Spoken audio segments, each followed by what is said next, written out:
আমার মহারাজ যত সাধু গুরু বৈষ্ণব ভক্তরা আছেন সবার শ্রীচরণে আমি কোটি কোটি প্রণাম জানাই। প্রেম সে বলো রাধে রাধে। আমি রাধারানীর যে জন্মলীলাটা করছিলাম সেটাই করছি, আপনারা মন দিয়ে শুনবেন। রাধারানী ভূদেবী, বিরজা দেবী আর লীলা দেবী, কিন্তু সবাই রাধারানী আনুগত্য নিয়ে চলে। একবার ভগবান ভগবতী বিরজা দেবীর সাথে বিহারে আছেন। বিরজা দেবীর সাথে একান্তে ভগবান রয়েছেন। হঠাৎ রাধারানী গোবিন্দের সাথে মিলনের জন্য দৌড়ে আসলেন। পাশে ভগবানের সাথী সুদাম রয়েছেন।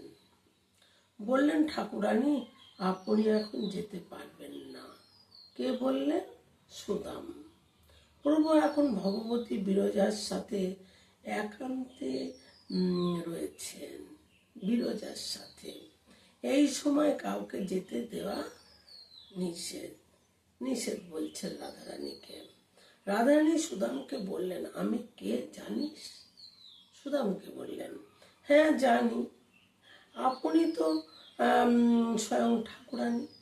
রাধারানীকে বলছেন, তুমি যদি জানো আমি ঠাকুরানী তাহলে ওখানে যেতে আমার পারমিশন নিতে হবে। সুদামকে বলছেন, আমাকে কি পারমিশন নিতে হবে? সরে যাও এখান থেকে, হে ভগবতী, এই সময় যাওয়া ঠিক হবে না। সুদাম বারবারই বলে যাচ্ছেন, আমার ভগবান শ্রীকৃষ্ণ ওখানে পাহারা দিতে রেখে গেছেন, হবে না, এটা প্রভুর আদেশ। রাধারানী একথা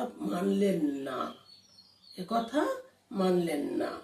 তিনি দ্রুত ছুটে চলে গেলেন। রাধারানী চলে গেলেন। বিরজা দেখে খুব লজ্জিত হয়ে পড়লেন। বিরজা দেখে লজ্জিত হবেন না? রাধারানী এসে গেছে। সঙ্গে সঙ্গে বিরজা নদী রূপে পরিণত হলেন, জল রূপে পরিণত হলেন। সেই নদীটার নাম বিরজা নদী, বৃন্দাবনে এখনো আছে। রেগে রাধারানীর মুখে যা এসেছে তাই শুনিয়ে দিয়েছেন। রেগে গেছেন না, তাই শুনিয়ে দিয়েছেন। সুদাম দাঁড়িয়ে দাঁড়িয়ে শুনছে। সুদাম তখন রাধারানীকে বললেন, তুমি এত রাগ করে বললে কেন ভগবানকে? কথা বলতে আছে, আপনি এটা ঠিক বললেন না। সুদাম বললেন, আপনি গোবিন্দকে এত কথা শোনালেন কেন? গোবিন্দকে এত কথা শোনালেন কেন? শুনে রাধারানী আরো রেগে গেলেন। কেন? তুই আমাকে বলার কে রে? তুই বলবি আমাকে অনেক কথা? তোকে তো বলতে আমি বলিনি। তোর এতই সাহস, তুই আর এর মধ্যে কথা বলছিস? তুই আমাদের মধ্যে কেন কথা বলছিস? তোর এত বড় সাহস? রাধারানী অভিশাপ দিলেন, তোর বুদ্ধি লোপ পেয়েছে, যা তুই অসুর হয়ে যা।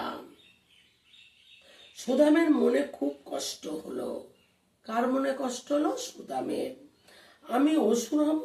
আমি অসুরের ঘরে জন্মগ্রহণ করব কেন? গোবিন্দের সাথী সুদাম। এবার গোবিন্দের কাছ থেকে তুমি আমাকে সরিয়ে দিলে। রাধারানীকে বললেন, আমিও তোমাকে অভিশাপ দিচ্ছি, তুমি ভূমণ্ডলে জন্মগ্রহণ করবে, গোবিন্দ থেকে তুমিও বিচ্যুতি হবে। এই অভিশাপটা আমাদের সুদাম রাধারানীকে দিলেন। প্রেম সে বলো রাধে রাধে। এই পাঠটি দেখবেন, দেখে ভালো লাগলে আপনারা একটা সাবস্ক্রাইব, লাইক করে দেবেন।